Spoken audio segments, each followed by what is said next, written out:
ಇನ್ನು ಕಾಂಗ್ರೆಸ್ ಕೂಡ ಅದೇ ಹಣೆ ಬರವೇ. ಯಾರು ಏನು ಹೇಳಿದ್ರು ಕೂಡ ಅಷ್ಟೇ. ಖರ್ಗೆ ಅಂತ ನಾಯಕರು ಕೂಡ ಬಾಯಿ ಮುಚ್ಕೊಂಡಿರಿ ಅನ್ನುವಂಥ ಸಂದೇಶ ರವಾನಿಸಿದರು. ಡಿ ಕೆ ಶಿವಕುಮಾರ್ ಹೇಳಿದ್ರು, ನನ್ನನ್ನು ಸೇರ್ಕೊಂಡಂಗೆ ಎಲ್ಲರಿಗೂ ಹೇಳಿದ್ದಾರೆ ಖರ್ಗೆ ಅನ್ನುವಂಥ ಮಾತು. ಆದರೆ ಯಾರೂ ಕೂಡ ಬಾಯಿ ಮುಚ್ಚುವ ಸ್ಥಿತಿಲಿಲ್ಲ. ನಿನ್ನೆ ನೋಡಿ ಮಾಗಡಿ ಬಾಲಕೃಷ್ಣ ಹೇಳಿರುವಂಥ ಮಾತು. ಯಾರ ಎಚ್ಚರಿಕೆ ಯಾರಿಗೂ ಅನ್ವಯ ಆಗ್ತಾ ಇಲ್ಲ. ಎಲ್ಲ ಪಕ್ಷಗಳದ್ದು ಇದೇ ಹಾಡೇನೆ. ಈಗ ದೇವರೇ ಅಂತ ಎಲ್ಲವೂ ಸರಿಯಾಯ್ತಪ್ಪ ಅನ್ನುವಂಥ ಸಂದರ್ಭದಲ್ಲೇ ಬಾಲಕೃಷ್ಣ ಹೇಳಿರುವಂಥ ಮಾತು. ಬಜೆಟ್ ಆದ ಮೇಲೆ ಏನೋ ಒಂದು ದೊಡ್ಡ ಬದಲಾವಣೆ ಇದೆ ಅನ್ನುವಂಥ ಸೂಚನೆ ಕಾಣ್ತಾ ಇದೆ.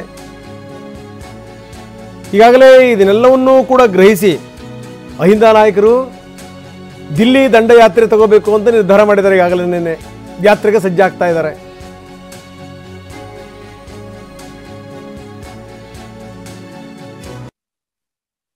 ಈ ರಾಜ್ಯದ ಉಪಮುಖ್ಯಮಂತ್ರಿಗಳು ಮುಂದೆ ಈ ರಾಜ್ಯದ ಚುಕ್ಕಾಣಿಯನ್ನ ಹಿಡಿಯಲಿಕ್ಕೆ ತಯಾರಾಗಿರ್ತಕ್ಕಂಥ ಉಪಮುಖ್ಯಮಂತ್ರಿಗಳು ಮುಂದೆ ಈ ರಾಜ್ಯದ ಚುಕ್ಕಾಣಿಯನ್ನ ಹಿಡಿಯಲಿಕ್ಕೆ ತಯಾರಾಗಿರ್ತಕ್ಕಂಥ ನಿಮ್ಮೆಲ್ಲರ ಆಶೀರ್ವಾದವನ್ನ ಪಡ್ಕೊಂಡಿರ್ತಕ್ಕಂಥ ಸನ್ಮಾನ್ಯ ಡಿ ಕೆ ಶಿವಕುಮಾರ್ ಅವರು ಈ ರಾಜ್ಯದ ಉಪಮುಖ್ಯಮಂತ್ರಿಗಳು ಮುಂದೆ ಈ ರಾಜ್ಯದ ಚುಕ್ಕಾಣಿಯನ್ನ ಹಿಡಿಯಲಿಕ್ಕೆ ತಯಾರಾಗಿರ್ತಕ್ಕಂಥ ಉಪಮುಖ್ಯಮಂತ್ರಿಗಳು ಮುಂದೆ ಈ ರಾಜ್ಯದ ಚುಕ್ಕಾಣಿಯನ್ನ ಹಿಡಿಯಲಿಕ್ಕೆ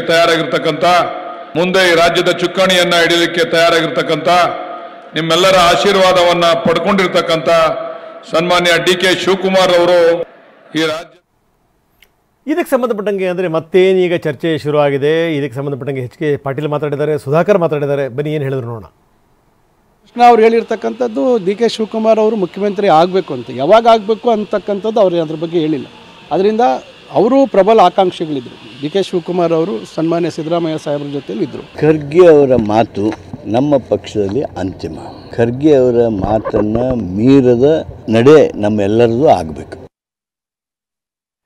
ಬನ್ನಿ, ನಮ್ಮ ಪ್ರತಿನಿಧಿ ಪ್ರಸನ್ನ ಈಗ ನಮ್ಮೊಂದಿಗೆ ನೇರ ಸಂಪರ್ಕದಲ್ಲಿದ್ದಾರೆ. ಈ ಪ್ರಸನ್ನ, ಈ ಗುಂಪುಗಳು ಸೇರಿದಂಥ ಸಂದರ್ಭದಲ್ಲಿ ಕೆಲವರಿಗೆ ಮೊದಲೇ ಸೂಚನೆ ಕೊಟ್ಬಿಟ್ಟಿರ್ತಾರೆ, ನಾನು ಬಾಯಿ ಮುಚ್ಚಿಸ್ದಂಗೆ ಮಾಡ್ತೀನಿ, ನೀನು ದನಿ ಏರಿಸ್ದಂಗೆ ಮಾಡು ಅನ್ನುವಂಥದ್ದು. ಈಗ ಯಾರು ಏನು ಹೇಳಿದ್ರು ಇವರು ಬಾಯಿ ಮುಚ್ಚಿಲ್ಲ ಅನ್ನೋಂಥ ಸಂದರ್ಭದಲ್ಲಿ ಇದೇ ರೀತಿ ಸಂದೇಶ ರವಾನೆ ಆಗಲ್ವಾ? ಖರ್ಗೆ ಹಿರಿಯ ನಾಯಕರು, ದೊಡ್ಡ ನಾಯಕರು, ಅವರೇ ಹೇಳ್ತಾರೆ ಬಾಯಿ ಮುಚ್ಕೊಂಡಿರಿ ಅಂತ. ಅದಾದಮೇಲೆ KPCC ಅಧ್ಯಕ್ಷರು ಹೇಳಿದ್ರು, ಖರ್ಗೆ ಅವ್ರು ಹೇಳಿದಂಥ ಮಾತನ್ನು ನಾವು ಪಾಲನೆ ಮಾಡಬೇಕು, ಖರ್ಗೆ ನನ್ನನ್ನೂ ಸೇರಿಸ್ಕೊಂಡಂಗೆ ಎಲ್ಲ ನಾಯಕರಿಗೂ ಈ ಸಂದೇಶ ರವಾನೆ ಮಾಡಿದರು ಅಂತ. ಆದರೆ ಯಾರ ಸಂದೇಶ ಯಾರಿಗೆ? ಯಾವ ಸಂದೇಶ ಯಾರಿಗೂ ಕೂಡ ಇಲ್ಲ. ಯಾರ್ಯಾರು ಏನೇನು ಸ್ಟೇಟ್ಮೆಂಟ್ ಕೊಡಬೇಕೋ ಅವೆಲ್ಲ ಸ್ಟೇಟ್ಮೆಂಟ್ಗಳನ್ನು ಕೊಡಬಹುದು. ನಿನ್ನೆ ಬಾಲಕೃಷ್ಣ ಹೇಳಿರುವಂಥ ಮಾತು ಈಗ ಮತ್ತೊಂದು ಸರಿ ಚರ್ಚೆ ಶುರುವಾಗಿರುವಂಥದ್ದು. ಅಹಿಂದ ನಾಯಕರ ಹಿಂಡು ದಂಡು ದಿಲ್ಲಿ ಕಡೆಗೆ ದೌಡಾಯಿಸ್ತಾ ಇರುವಂಥದ್ದು. ಇದೆಲ್ಲ ನೋಡಿದ್ರೆ ಏನು ನಡೀತಾ ಇದೆ ಕಾಂಗ್ರೆಸ್ನಲ್ಲಿ ಪ್ರಸನ್ನ? ರಂಗನಾಥ್, ಮಲ್ಲಿಕಾರ್ಜುನ್ ಖರ್ಗೆ ಅವರ ಎಚ್ಚರಿಕೆ ಕೇವಲ ಒಂದು ತಾತ್ಕಾಲಿಕ ಉಪಶಮನದ ರೀತಿಯಲ್ಲಿ ಕಂಡು ಬರ್ತಾ ಇದೆ.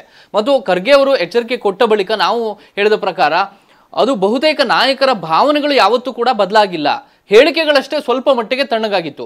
ಇದೀಗ ಆ ತಣ್ಣಗಾಗುತ್ತಿದ್ದಂತಹ ಮತ್ತು ತಿಳಿಯಾಗ್ತಾ ಇದ್ದಂತಹ ಎಲ್ಲ ಗೊಂದಲಗಳಿಗೆ ಮತ್ತೆ ಡಿ ಕೆ ಶಿವಕುಮಾರ್ ಅವರ ಬೆಂಬಲಿಗರಿಗೆ ಕಲ್ಲು ಎಸೆಯುವಂತಹ ಕೆಲಸವನ್ನ ಮಾಡ್ತಾ ಇದ್ದಾರೆ. ಮುಂದಿನ ಮುಖ್ಯಮಂತ್ರಿ ಡಿ ಕೆ ಶಿವಕುಮಾರ್ ಅನ್ನುವಂತಹ ಘೋಷಣೆಗಳು ಹೋದಲ್ಲಿ ಬಂದಲ್ಲಿ ಕೇಳಿ ಬರೋದಕ್ಕೆ ಸ್ಟಾರ್ಟ್ ಆಗಿದೆ. ಸತೀಶ್ ಜಾರಕಿಹೊಳಿ ಅವರ ಬೆಂಬಲಿಗರು ಕೂಡ ಪೂಜೆ ಪುನಸ್ಕಾರಗಳ ಮೊರೆ ಹೋಗ್ತಾ ಇದ್ದಾರೆ. ಡಿ ಕೆ ಶಿವಕುಮಾರ್ ಅವರು, ಅದರಲ್ಲೂ ಅವರ ಬೆಂಬಲಿಗರು ಒಕ್ಕಲಿಗರ ಪ್ರಾಬಲ್ಯ ಇರುವಂತಹ ಆ ಒಂದು ಅಖಾಡದಲ್ಲಿ ನಿಂತು ಈ ರೀತಿಯ ಹೇಳಿಕೆಗಳನ್ನ ಕೊಡ್ತಾ ಇರುವಂತದ್ದು. JDS ನ ನಾಯಕರಿಗೂ ಕೂಡ ಒಂದು ಮೆಸೇಜ್ ಅನ್ನ ಪಾಸ್ ಮಾಡಬೇಕು ಅನ್ನುವಂತ ರೀತಿಯಲ್ಲಿ ಕಂಡು ಬರ್ತಾ ಇದೆ. ಆದ್ರೆ ಈ ಹೇಳಿಕೆಗಳು ಎಲ್ಲೋ ಒಂದ್ ಕಡೆ ಕಾಂಗ್ರೆಸ್ ನಲ್ಲಿ ಮತ್ತಷ್ಟು ಗೊಂದಲಗಳು ಕ್ರಿಯೇಟ್ ಆಗೋದಕ್ಕೆ, ಜೋರಾಗೋದಕ್ಕೆ, ವಾಗ್ವಾದಗಳು ಶುರು ಆಗೋದಕ್ಕೆ ನಾಂದಿ ಹಾಡಿದಂತೆ ಕಂಡು ಬರ್ತಾ ಇದೆ. ಇದೇ ಕಾರಣಕ್ಕೋಸ್ಕರ ಅಹಿಂದ ನಾಯಕರೆಲ್ಲರೂ ಕೂಡ ಇದೇ ವಾರದಲ್ಲಿ ಅಂದ್ರೆ ಫೆಬ್ರವರಿ 10ರ ಒಳಗಾಗಿ ದೆಹಲಿಗೆ ದೌಡಾಯಿಸಲಿಕ್ಕಿದ್ದಾರೆ. ದೆಹಲಿಗೆ ತೆರಳಿ ಹೈಕಮಾಂಡ್ ನಾಯಕರ ಮುಂದೆ ಯಥಾಸ್ಥಿತಿಯನ್ನ ಕಾಯ್ದುಕೊಳ್ಬೇಕು ಅನ್ನುವಂತಹ ಆಗ್ರಹವನ್ನ ಮಾಡ್ಲಿಕ್ಕಿದ್ದಾರೆ. ಅಂದ್ರೆ ಮುಖ್ಯಮಂತ್ರಿಗಳ ಬದಲಾವಣೆ ಆಗುತ್ತೆ ಅನ್ನುವಂತಹ ಕೂಗು ಪಕ್ಷದ ಆಂತರಿಕ ವಲಯದಲ್ಲಿ ಶುರುವಾಗಿರುವಂತಹ ಹಿನ್ನೆಲೆಯಲ್ಲಿ ಈ ರೀತಿಯ ನಿರ್ಧಾರಗಳನ್ನ ಹೈಕಮಾಂಡ್ ಮಾಡಬಾರದು. ಮತ್ತು ಸದ್ಯ ಯಾವ ರೀತಿ ಸರ್ಕಾರ ನಡ್ಕೊಂಡು ಹೋಗ್ತಾ ಇದೆ, ಮುಖ್ಯಮಂತ್ರಿ ಸಿದ್ದರಾಮಯ್ಯನವರ ನೇತೃತ್ವದಲ್ಲಿ ಹೋಗ್ತಾ ಇದೀವಿ, ಅದೇ ಯಥಾಸ್ಥಿತಿಯನ್ನ ಕಾಯ್ದುಕೊಂಡು ಹೋಗಬೇಕು ಅನ್ನುವಂತ ಆಗ್ರಹವನ್ನ ಅಹಿಂದ ನಾಯಕರು ಮಾಡ್ಲಿಕ್ಕಿದ್ದಾರೆ. ಹಾಗಂದ್ರೆ ಡಿ ಕೆ ಶಿವಕುಮಾರ್ ಅವರ ಬೆಂಬಲಿಗರು ಯಾರು ಕೂಡ ಸುಮ್ಮನೆ ಕೂರುವಂತಹ ಲಕ್ಷಣಗಳು ಕಂಡು ಬರ್ತಾ ಇಲ್ಲ. ನಿಧಾನವಾಗಿ ಮಾಗಡಿ ಬಾಲಕೃಷ್ಣ ಅವರು ಶುರು ಮಾಡಿದ್ದಾರೆ. ಇನ್ನುಳಿದಂತಹ ಡಿ ಕೆ ಶಿವಕುಮಾರ್ ಅವರನ್ನ ಕಟ್ಟ ಬೆಂಬಲಿಸುವಂತಹ ಒಂದಷ್ಟು ಶಾಸಕರು ಇದ್ದೇ ಇದ್ದಾರೆ. ಅವರೆಲ್ಲರೂ ಕೂಡ ನಿಧಾನಕ್ಕೆ ತಮ್ಮ ತಮ್ಮ ಅಭಿಪ್ರಾಯವನ್ನ ಬಹಿರಂಗವಾಗಿ ವ್ಯಕ್ತಪಡಿಸಬೇಕು ಅನ್ನುವಂತಹ ನಿಟ್ಟಿನಲ್ಲಿ ಒಂದು ರೀತಿಯ ರಣತಂತ್ರವನ್ನ ಹೆಣೆದಂತೆ ಕಂಡು ಬರ್ತಾ ಇದೆ. ಮತ್ತು ಇರುವಂತಹ ಕಾಂಗ್ರೆಸ್ನಲ್ಲಿ ಶಾಸಕರಿಗೆ ಇರುವಂತಹ ನಿರೀಕ್ಷೆ ಅಂದ್ರೆ ಬಜೆಟ್ ಅಧಿವೇಶನ ಮುಗಿದ ಬಳಿಕ ಬಹುದೊಡ್ಡ ಬದಲಾವಣೆ ಎಲ್ಲೋ ಒಂದ್ ಕಡೆ ಆಗಬಹುದು ಅನ್ನುವಂತಹ ರೀತಿಯ ಚರ್ಚೆಗಳು ಜೋರಾಗಿದ್ದಾವೆ. ಸದ್ಯ ಬಜೆಟ್ ಅಧಿವೇಶನದ ಹಿನ್ನೆಲೆಯಲ್ಲಿ ಬಜೆಟ್ ತಯಾರಿಯಲ್ಲಿ ಮುಖ್ಯಮಂತ್ರಿಗಳು ತೊಡಗಿಕೊಂಡಿದ್ದಾರೆ. ಮಾರ್ಚ್ ಅಂತ್ಯದ ವೇಳೆಗೆ ಈ ಎಲ್ಲ ಗೊಂದಲಗಳಿಗೂ ಕೂಡ ಬೇರೆಯದೇ ರೀತಿಯ ರಾಜಕೀಯ ಸ್ವರೂಪ ಸಿಗುತ್ತೆ.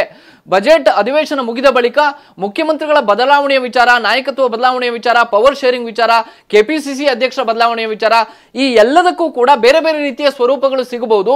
ಹೈಕಮಾಂಡ್ ಆ ಸಂದರ್ಭದಲ್ಲಿ ಒಂದು ನಿರ್ಣಯವನ್ನ ಕೈಗೊಳ್ಳಬಹುದು ಅನ್ನುವಂತ ನಿರೀಕ್ಷೆಯನ್ನ ಶಾಸಕರು ತಾವು ಮಾತಾಡಿಕೊಳ್ಳುವಂತಹ ಸಂದರ್ಭದಲ್ಲಿ ಅಭಿಪ್ರಾಯವನ್ನು ವ್ಯಕ್ತಪಡಿಸ್ತಾ ಇದ್ದಾರೆ.